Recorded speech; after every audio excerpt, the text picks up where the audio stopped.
চারিদিকে যখন অরাজকতা, অসহিষ্ণুতা, হিংসা ঘন অন্ধকারের মতো ছেয়ে আসে, তখন সেই কালোকে ভেদ করে জন্ম নেয় কালী। আজ আমি তোমাদের একটা গল্প বলবো।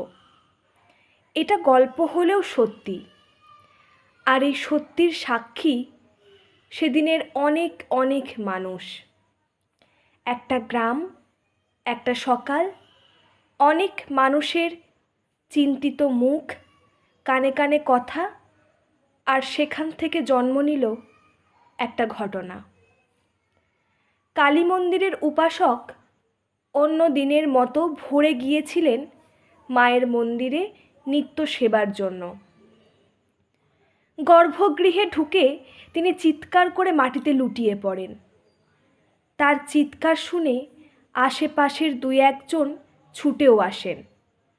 দূর থেকে গর্ভগৃহের দিকে দৃষ্টি দিয়ে দেখেন, এতদিন যে পাথরের বেদিকে মা কালীর স্বরূপ ভেবে পূজা করে এসেছেন, সেই বেদি যেন বাক্সের ঢাকনার মতো খোলা। তার নিচে অষ্টধাতুর তৈরি মা কালীর বিগ্রহ। এ কি দেখছে তারা? তারা তো এতদিন জানতও না এই বিগ্রহের কথা। পূর্বপুরুষদের মুখেও এই বিগ্রহের কথা তারা শোনেনি। ধীরে ধীরে আরও লোক আসতে শুরু করে। কেউ কাছ থেকে দেখছেন, নিজেদের ভাগ্যবান মনে করছেন।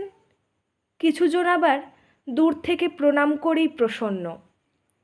বেশ কিছুক্ষণ পর মন্দিরের পাশের নিচু জমি থেকে উদ্ধার হয় এক নারী, যার গায়ের রং কালো, গায়ে একটা সুতো পর্যন্ত নেই। অচেতন অবস্থা তার ভাঙছে, একটু একটু করে সচেতন হচ্ছে। এতগুলো মানুষের কথা শুনে সে চুল দিয়ে নিজের শরীরকে ঢাকবার চেষ্টা করছে। পুরোহিতের বিলাপ শুনে সেই নারী তখন চিৎকার করে বলে, আমি করেছি। কাল রাতে আমার যে কি হয়েছিল, আতুরে ছিলাম, ছেলেটাকে দুধ দিচ্ছিলাম। তারপর একটা শেয়াল আমাকে ডেকে নিয়ে এলো। বাবা ঠাকুর, আমার শরীরে কোনো শক্তি ছিল না।